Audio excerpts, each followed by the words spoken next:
All right. Okay. Great. Transcription has started. So please go ahead. Okay, great. Thank you. The first question is like, could you describe your experience in observing neurodivergent children? Yes, I can. So aside from my most direct experience is I have one myself, a 7-year-old who was diagnosed at 5 years of age. Symptoms began around 3 years of age. And so we've worked with a number of those with IEPs, individual education plans, at his schooling system and preschool as well. So it's just more and more common that you see neurodivergence in children, more often diagnosed in boys, but that does not mean that that it's not more that it's not that it is more common in males. It means that males are less adept at and are not taught to mask as well as females are at an early age. And so the kind of masking behaviors make it more difficult to diagnose females with ASD until roughly their teen years. So that's kind of very important to also note as well. They're better at going through and imitating appropriate social interactions and reactions to things, smiling, other masking behaviors such as suppressing anxiety, sitting on their hands, for instance, as far as repetitive behavior, so that is going to be more difficult to diagnose as well. But yes, so years now with my son and cohorts like him in the St. Louis area, especially. So like how does your son or like the relevant children think like what how do you think this is going to help you to record your research or like benefits for your research? Oh, sure, sure, sure, sure, sure. I actually finished up another article just yesterday and sent it out for publication. So it should be out in a few weeks on using virtual reality for art therapy for those with autism and ASD. But it's really the same points that are made in the other article as well, and the article that I published with my wife on supporting neurodiversity in cultural institutions. That one was aimed more towards undiagnosed adults, though.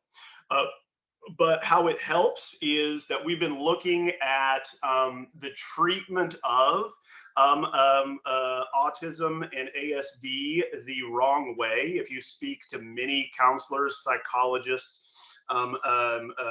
those in neuropsychology, especially, in that ABA therapy is in many ways, according to a few of them, I will quote barbaric, that they actually stated, in that it attempts to modify a natural behavior that is hardwired into individuals, such as sensitivity, sensory stimuli, sensitivity to light, Sorry. sound, touch, Sorry. texture.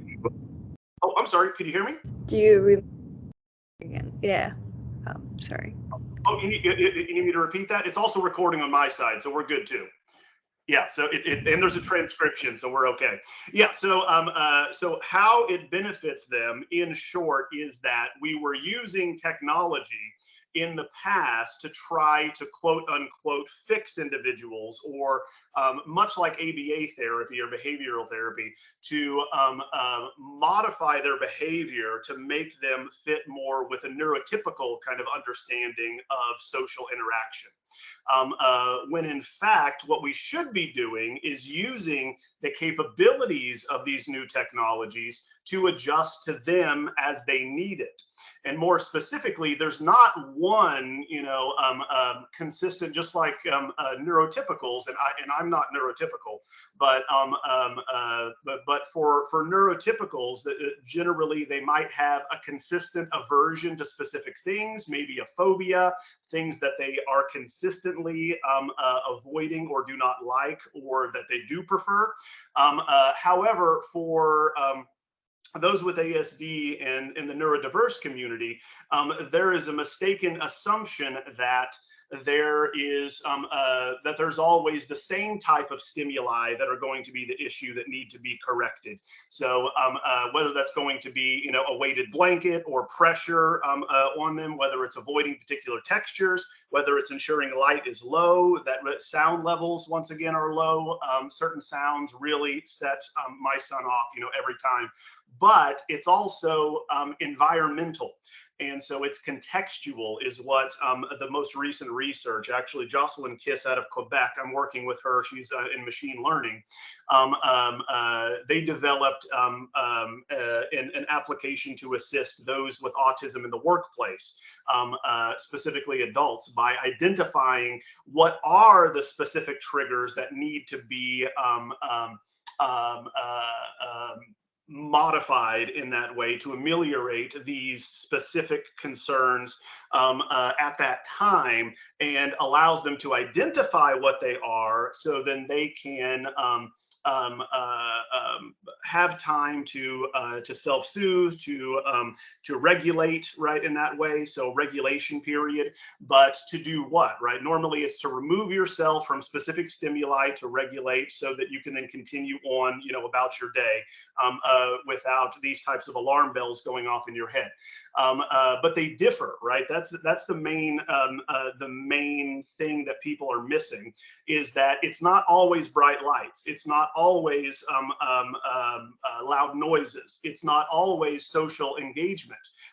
We were at a function at my son's school yesterday with a number of other children on the spectrum, and they were going around saying hi to one another, being social, etc. But then specific things would trigger them. You know, like maybe someone got too close, or there was a bottleneck in moving from one room to the next, or a particular texture on a table, right? So so it's not consistent, and understanding that it's not all the same, and then using technology to adjust to those as needed is what we need to be looking at now. Okay. So to move on, like, what challenges do you face researching VR learning, like to capture their behavioral health with neurodivergent children? Because as you mentioned just now, you said not they're like those children are not like have specific consistent things that they avoid of, or like not the same specific things that triggers them. Like how do this problem impact you? Sure. So if you're looking at the good thing about virtual reality, whether or not you're using it for art therapy, counseling, treatment, diagnostic purposes, is that it's safer. It provides an environment that is removed from the normal social anxieties, such as just what we're doing right now could be a trigger for individuals, because we can see each other's facial features, our reactions, eye contact, etc. And so that is even in and of itself, when we moved in the pandemic online to do video conferencing and counseling for telehealth and telemedicine, we still have the same issues. In virtual reality, you can use whatever avatar that you want, which, number one, makes it easier to engage with individuals with any type of social anxiety, any introverted characteristics, and especially those with ASD. They don't have to mask in that way, so you can get a much more honest exploration of people's feelings and current moods and imagination and state of mind, if they don't have to consciously focus on what they're expected or they think that they need to do in order to appear normal, quote unquote, or neurotypical. So that's the I know you said challenges, but the benefits first are it removes that. It provides a safe environment which allows you to explore and fail without social consequence, right? So without embarrassment, without being, you know, in the same area as your peers, which is especially challenging, without talking to strangers, you know, and having to mask for them. But it also allows for a safer environment, especially from an IRB standpoint, standpoint and for human research subjects, because we're not exposing them to those additional triggers and traumas. So, and you can watch what's happening live, either having them carry out a task on their own and see how they react, or you can have, once again, an art therapist or a counselor or a researcher with them in the space, working collaboratively in these virtual environments to see, one-on-one how they're going to engage. And then while watching that, online, you can stream it and cast it to whatever device you want, so you can watch it live. You can then repeat it. So that's where that's the good thing is you can exactly repeat the scenario and the circumstances safely with different subjects, right? As you're moving through your whatever research trial you're looking for or case study, having them interact with, say someone in a virtual cafe or in a supermarket, or trying to identify ways in which to understand certain objects that are common for everyday use, both in their symbolic function, social function, and literal function, right? So these things can be repeated, but then you can also adjust as needed. So so that's where it's easier as far as removing a lot of the challenges of traditional therapeutic kind of processes and treatment for research subjects that have autism and or an ASD. Is that you can then adjust the different stimuli as needed within the virtual environment, and or collaborative virtual environment, a CVE or a VE. So that means that you can make the light brighter, make it more dim. Next time, maybe have sounds coming from one direction or the next. For instance, my wife is neuroacquired, and so she's neurodiverse, but the proper term is she acquired it, so she wasn't born with it. And so, for instance, she has a difficulty. She has perfect hearing, but because of how her brain processes language and information and speech, if there's a TV on or music or anything else, she can't differentiate the conversation from other ambient noises and or sounds surrounding her. And so you can adjust that, for instance. So lower the ambient noises, raise the ambient noises, etc. So that's the benefits of it. The challenges, really, as with anything in VR, is that we don't have enough research yet to tell what long-term exposure to virtual environments does to children and adolescents. So, we know that we want to limit the amount of time that they're in these spaces between, say, 5 and 10 minutes.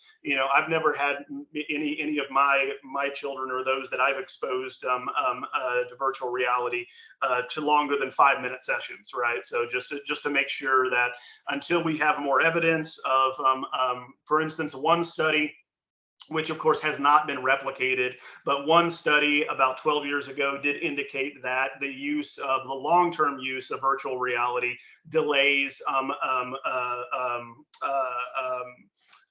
reading comprehension, especially among 5 and 6-year-olds. So it kind of delays the ability to read. It doesn't cause dyslexia or anything else, but that's the one area that research is concerning as far as the development in children. So that's the only challenge, really, is knowing how long, what is actually appropriate, what are the long-term effects, etc. But from a therapeutic standpoint and from a diagnostic standpoint, it offers a lot of benefits that real world, say like play testing, does not allow. So all of the testing that my son went through, for instance, and all the specialists we went all over, they can play in rooms, they might play soccer, they might play with blocks, they might do puzzles, etc. And so, but the environment, the diagnostic abilities that VR affords are superior, given that you can specifically replicate given scenarios, environments, and stimuli, whereas you can't entirely control that in the real world. You can try as much as you want, but heat, sensitivity, how hot or cold it is, how bright it is, the lighting, whether or not the researcher, is having what they look like that particular day. All of these things can change, but they can be exactly repeated in virtual environments. Okay. So what about like the user's emotions, like because when they're like engaged with those like virtual environment, like virtual social environment, they will kind of like experience how to like kind of like do some assessment on how to like face with like socialization, but how can you like ensure their emotions are calm and like their behavior are in the right direction? Yep. Yeah, that's that'll be in the next article coming out here soon. You can take from that, but research. There's a lot of research on using virtual reality and ASD. This goes back 20 years now. It's well studied, and what they find is like Florio is one of the most popular kind of applications used, which does exactly what you're saying. Most ASD applications do those two things. That being, one is trying to introduce different social scenarios where children are then asked to react, and then the researchers are looking for an appropriate or an inappropriate social response on their part. The way in which that is made possible in the past was just eye tracking. So they would just look at where their eyes are going, what they're saying, where they're moving, or how close they're getting to someone. If they are engaging with them, is it appropriate in that way based on proximity, based on speech patterns, etc. Now we can do a lot more because we have biometric data we can use. And so now most headsets, including your newest your HP Omnicept is a great example, but even the new MetaQuest Pro 2 has the ability with cameras facing inward to track, once again, your expressions. Obviously, eye tracking is still there, but additional biometric data can be extracted, including heart rate, pulse, heart rate, even in some of them electrical activity in the brain if you want. But so we have a much more specific way to ensure appropriate social engagement is going to be attained from the given scenarios. But again, that's also kind of an ABA therapy because you're trying to get them to act in a neurotypical way. So that's how that's the primary way in which these applications are designed, as parents want generally their children to act more like NTs, more like neurotypicals, so that they will be more accepted in social contexts and situations. So they want them to make eye contact, to speak when spoken to respond when someone says their name, to engage in conversation unprompted. So you have to start by practicing conversation, but then the idea is eventually, if it's successful, the student will initiate the student. Actually, most of them are within students in schools, so they're mostly elementary students that these studies are done on, between 5 and 7 years of age, that they will actually engage in conversation, unprompted, ask people about something after learning how to do it, and imitating that type of behavior. So really, it's kind of learning by imitation and by what's appropriate through kind of behavioral therapy. Do you think, like, rather than using VR to engage with neurodivergent children, instead of doing that, maybe like using VR to help these children to like give out their message, like giving out their emotions, like how they feel, and like show their message to us, like non-divergent like people, other than that, like doing the reverse thing Yes. instead? Yeah, that's the main point of my research, and then what we're finding is we tried ABA therapy. I've seen it fail so many times, and in many instances, it is cruel in many ways because it is taking a natural behavior and punishing it, and so you're actually providing negative reinforcement in order to make it stop. So you're trying to terminate or extinguish said behavior. So, but that doesn't help with understanding their state of mind, what they are capable of, or focusing on their skill sets. And so everyone does not need to be able to be a great public speaker and to talk people and look at them in the eye in order to contribute to society and or make great clinical advances or do research on their own. They don't need these skills. But we're kind of forcing them to learn them, and that's not necessary. What we should, exactly as what you were saying, is research shows that using electronic communication means this goes back to chatting and AOL back in the 1990s, and they started doing these studies. Is that introverted individuals and those with ASD and PTSD, for instance, were much more comfortable communicating indirectly via an electronic medium. And so chat function or something where they weren't looking at someone, they didn't feel exposed, they didn't feel vulnerable.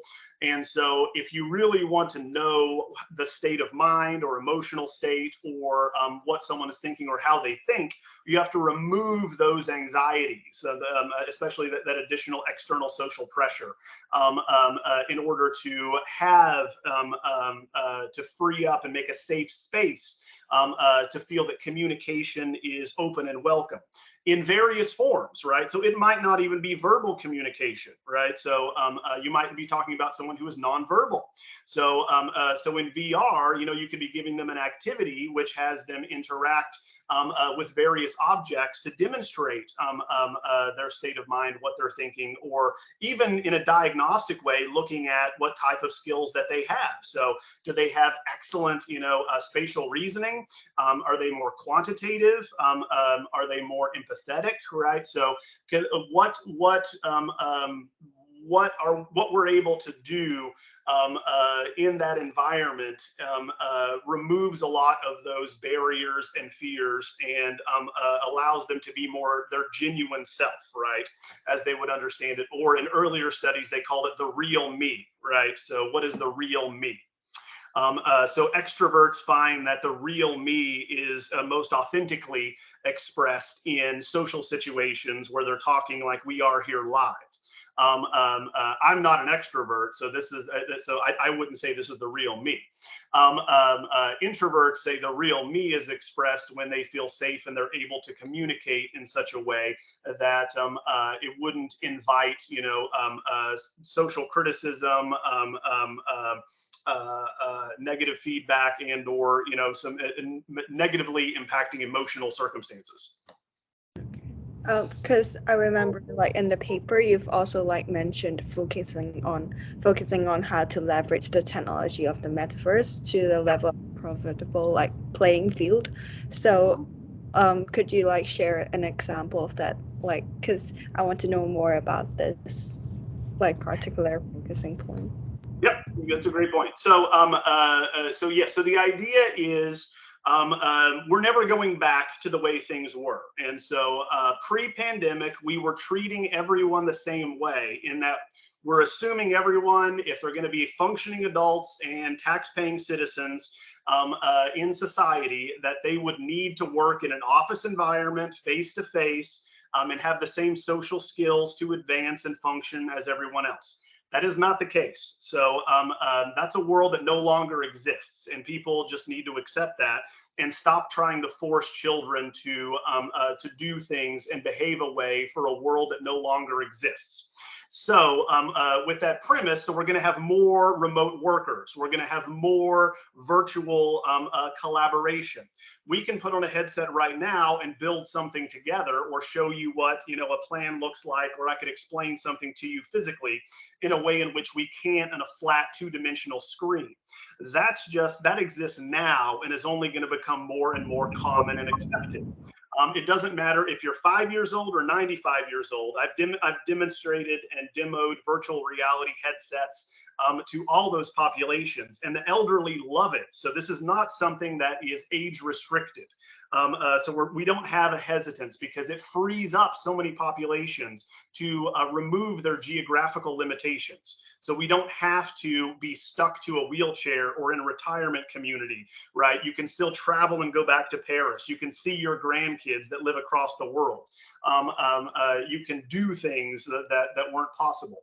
So with that in mind, thinking about other people who have very useful skill sets, that may be in coding, that may be in natural language processing, that may be in sentiment analysis, that may be in artificial intelligence, right? So that may be in any one of a variety of areas.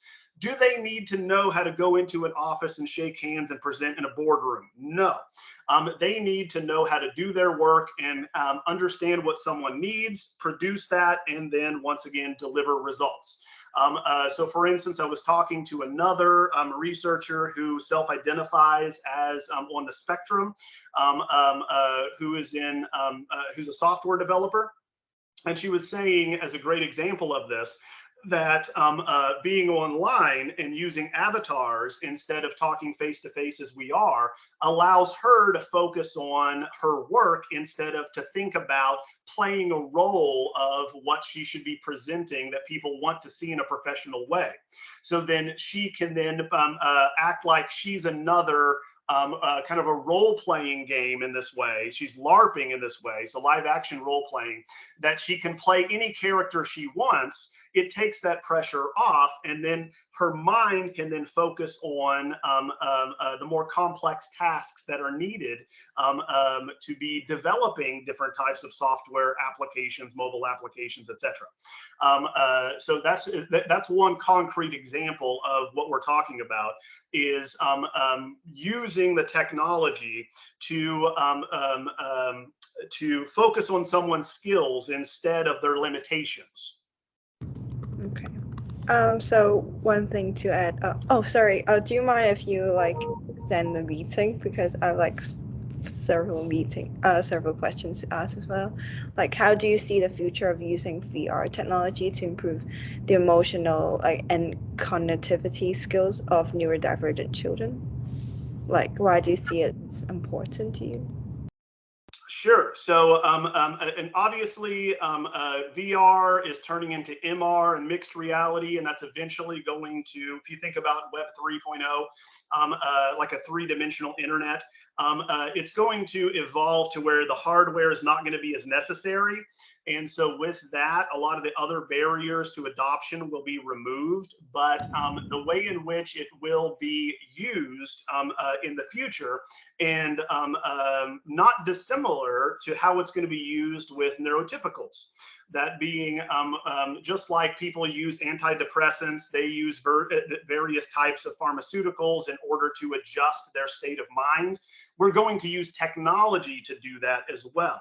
Just like you put on a headset and do a 5-minute meditation to move into a different state of mind, we're going to have AI through biometric data identify our particular state, whether that be tired, anxious, stressed, or whatnot, and it will automatically adjust stimuli to allow us to more effectively and productively have emotional responses and better cognitive function. Because of course, you know, these types of stimuli whether or not someone can't function if something is dirty, right? So that's, you know, if you have OCD, for instance, that's all you can do. So it doesn't allow you to, that there's a cognitive dissonance that occurs that stops you from performing, you know, normal tasks and functions. So AI and biometric data will then be used in tandem to adjust in order to remove those negative stimuli, and we won't even realize it. So it's going to be so seamless, whether or not we think about, you know, Elon Musk's idea of having the metaverse as implants in the brain, if we're talking about, you know, transhumanism or upgrading ourselves through various types of procedures. It doesn't really matter. One way or another, we're going to use technology to adjust to allow us to function on a more, you know, higher metacognitive level. Higher. Yeah. So what do you think it's important on working inclusive learning, or other than like I know you mentioned about like stimulate their function and get like improve their higher cognitivity skills? Like, other than that, do you have like something that you want to add for like important to like for inclusive learning? Absolutely. So here's the challenge, and we're going to have to leverage AI and learning pathways to do this. So I'm working with other instructional designers at various institutions in order to start mapping out what AI we would need to automatically do a diagnostic test to see where learners are, and then automatically feed them through a particular pathway. Because but first, if you look at the data, it's not like autism just automatically appeared, you know, in the last 30 years. We always had neurodiverse individuals throughout history. We just didn't have the diagnostic capability to know what it was, and any type of appropriate, you know, adjustments that could be made as far as treatments and or, you know, social adjustments. So, but if you look at the percentage of children that are diagnosed with autism, and you look at how it has increased, you're looking at, by the next 10 years, something by the way of 40%, you know, of males being diagnosed with autistic tendencies. And so it's not going to be the a few children that need IEPs or individual education plans. It's going to be just standard, right? So we need to plan for the future, but they all are different. That's why it's a spectrum. And so some may have delayed verbal abilities or communicative abilities. Some may be nonverbal altogether. Some may have no communication issues, like my son, no communication issues verbally, but is probably dyslexic and sees things backwards and mirror reverse. So, so they're all unique. The trick is with that, if you look at the education system today, number one, there's a crisis because we don't have enough primary and secondary educators that are coming through the pipeline to replace those leaving the profession. So that's a major issue. But the way in which they're taught, even in the cases of special education and individual education plans, there's not enough of them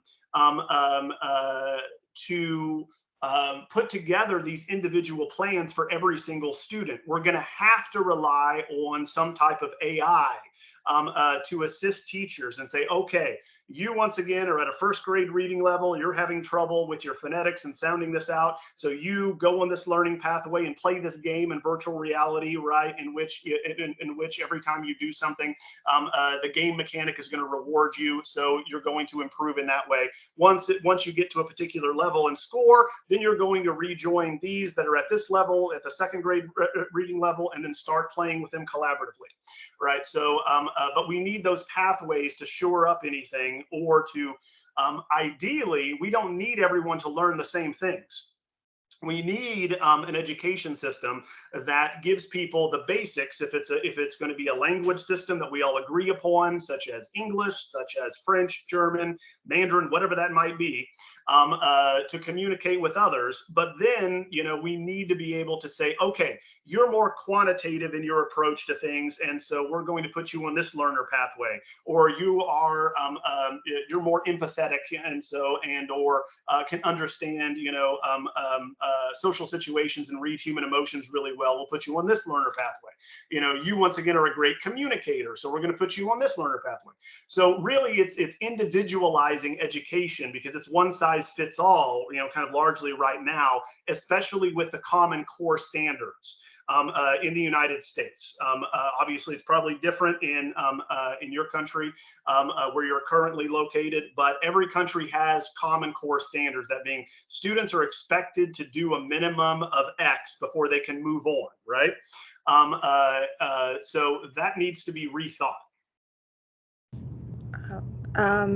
Thank you for that. And what do you think it's important in future educating spaces, like not only technology but also like the space of educating the children? Yeah, that's a great question, because will we have traditional classrooms, traditional college campuses, traditional lecture halls in the future? In the next 20 years, you probably will still have remnants of them for a select few. For the rest of the world, given the abilities afforded by technology, limitations of resources, climate change, and other issues, we're going to need to use technology in order to overcome learning, geographical, racial, and these systemic kind of barriers to education if we want to move forward, as a species. So the important part for the future of education would be, most importantly, to break down the silos that are built. And this is really going to be challenging, because all of education, from primary or K through 16, as you would understand it, all the way through graduate school, is built on an increasing understanding of specialization in one specific area, just like you yourself are in and specializing in. Which divorces you and makes it very difficult to even talk to people in adjacent fields who may be doing similar things that could benefit your research. But in order to publish, in order to get on the tenure track, in order to land a teaching position, you have to demonstrate proficiency for a very narrow area and field. And that means specific conferences, specific organizations, specific criteria that discourages interdisciplinary collaboration. So this is what's going to be necessary to solve the wicked problems, as they're called, like poverty, climate change, the education crisis, etc. Is talking to people in different areas, because there is not one discipline that has all the answers. Right? If we left it solely up to tech, and we didn't have anyone in the social sciences or the humanities or education or business, etc., to run everything, then we would miss all of those ethical considerations, the social psychology considerations, right?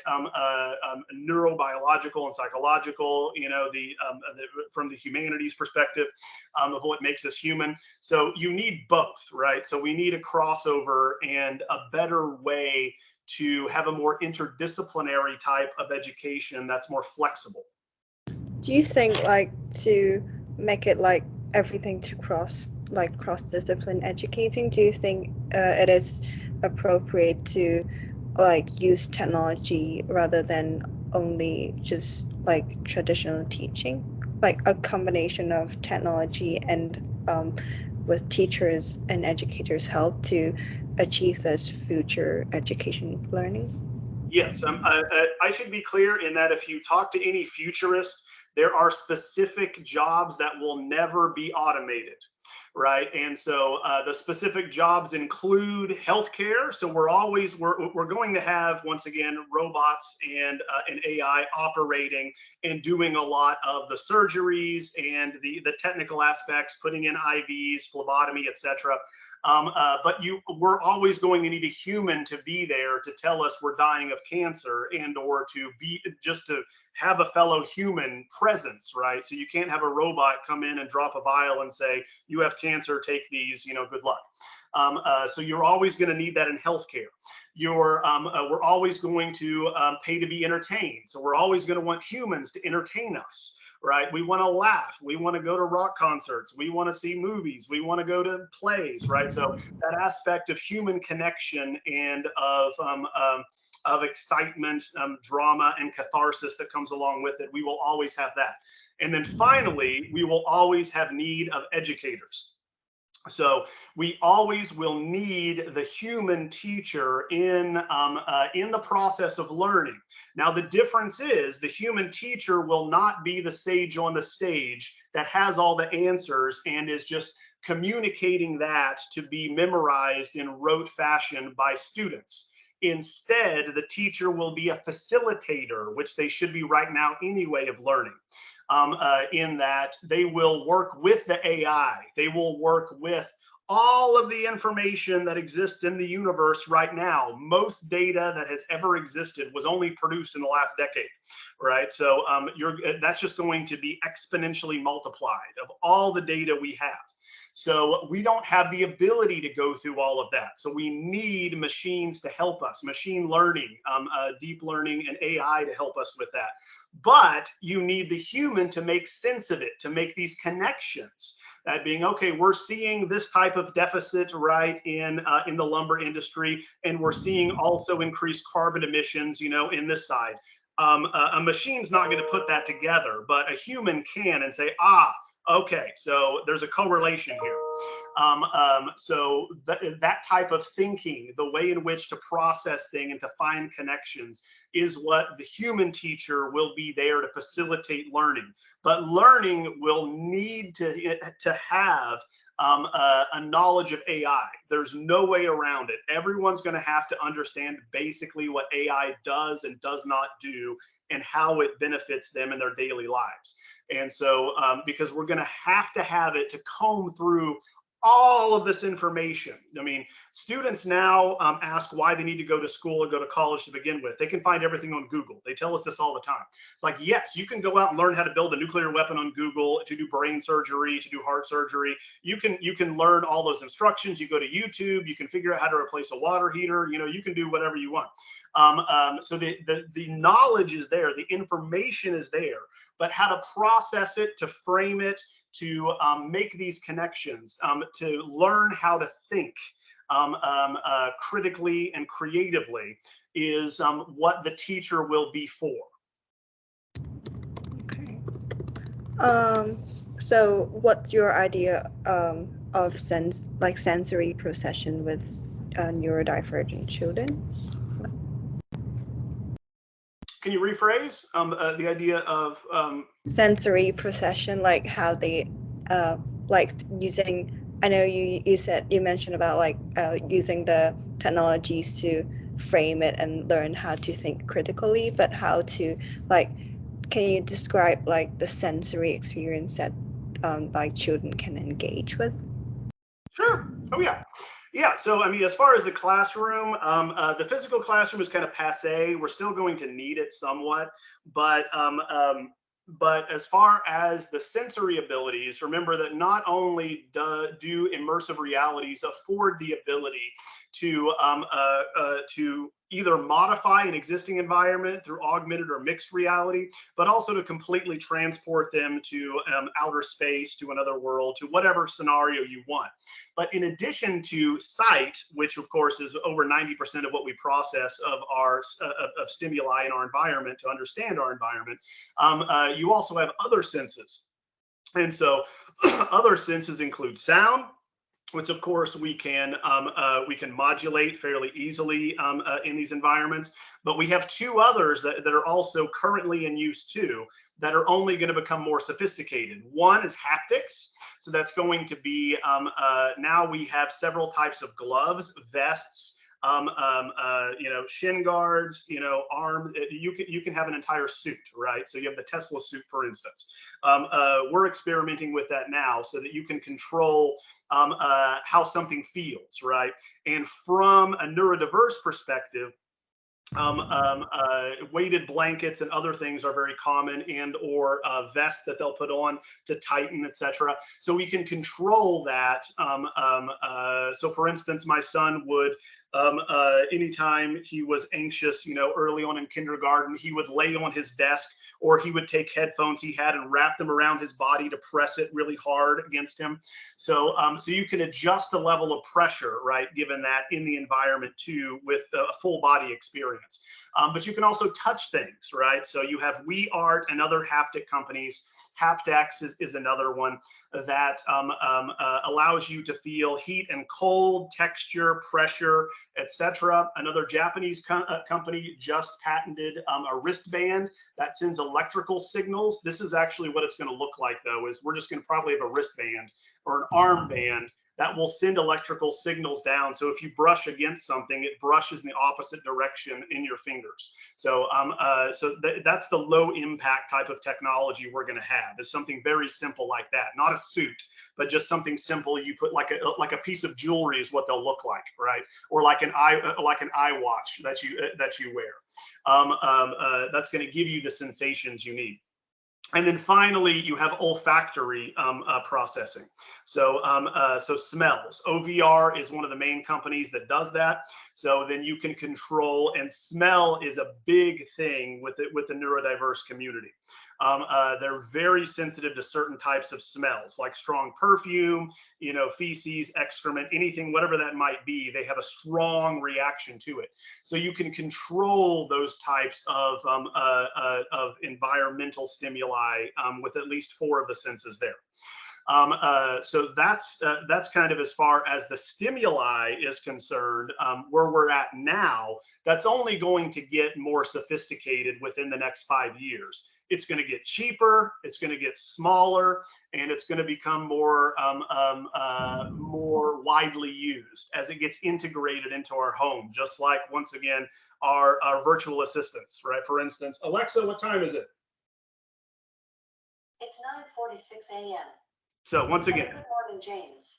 No one questions, that this little robot, lives back there, at all times, recording what we do, and etc. So it's just accepted by everyone's parents, grandparents, etc. So once you integrate that technology, just like with smartphones, I mean, the fact that we have the ability to film anyone at anywhere, anytime with something in our pocket would have been a horrible invasion of privacy 20 years ago. But no one blinks an eye now, right? Because it's so common. Everyone has it. So in the same way, no one's going to look at someone strange if they're going to be using this new technology in the future if everyone else is using it, just like you wearing glasses, right? So AR glasses already exist. And so we're all going to have something like that in order. The other question then becomes, are they going to outpace us? That being the neurodiverse community is actually set up better to utilize this technology and to move ahead. And what it allows you to do is process more information and understand your surroundings more quickly and effectively. In that, if you had AR glasses on right now, you'd be able to look at me, immediately pull up, all my profiles on social media, see my age, see once again how many publications I have, what my rank is as a professor, so on and so forth. And so that's a lot of information that gives you an advantage over others in daily life. You can tell if someone is single, right? So if they filed for bankruptcy, if they own property, right? So just think of everything, that you'll be able to know about people just by looking at them. So, I mean, this is just something that is going to be a reality, but we need to take into account and really put policies, procedures, and infrastructure in place now to get ahead of it. That's really interesting to me. Like, who do you find inspiring? Like, and is anyone like inspire you right now, or like in your research, like recent research? Oh yeah, there's lots of. See if I can find specific examples. There's lots of neurodiverse researchers out there right now that are doing great work. That it's just amazing how much they can process and how they think, but at the same time, how I mean, that's kind of of course my children kind of inspire me to do what I'm doing, and so I want to make sure I leave them a world that sets them up for some success. Given all the challenges they will face with resources, with climate change, with all the things that we're dealing with. And so really all of those neurodivergent researchers that we have out there right now are the ones that inspire me. But I'll have to look up the specific names. There's so many of them. I mean, in the XR community, there's lots of people doing great work. You have Rob Thoreau, you have Maya Georgeska, you have Jonathan Richter, you have Paula McDowell, you have Caitlin McGinley from Stanford and their research in neurodivergence. You have it just goes on. There's so many people that are doing great work. But what's interesting, just like myself, I do not have a background in the sciences. I have a background in the arts. And so all the other individuals have different backgrounds. So what we find is these advances and these insights and innovations are coming to fruition when people across different specializations talk to each other, right? Because I know things that you don't, and you know things that I don't. And so we put those together and we can come up with a unique solution to a problem. So that's what really the future needs to be. Okay. Thank you so much. Is there anything you would like to add for this project? Well, tell me about the project so then I can help. Oh, so I'm kind of developing a new language that can help neurodivergent children to kind of regulate their emotions and also express their feelings to others. And by language, do you mean what type of language? Are we talking about a written, spoken? Are we talking about a phonetic language? Are we talking about code? Oh, in terms of language, I want to use colors and also sounds to express, to give out messages and to us and also to neurodivergent children. Okay. Yeah, so then, so for that project, one of the main things we run into, because my background also is art history, and that involves a lot of iconography, iconology, and symbolism.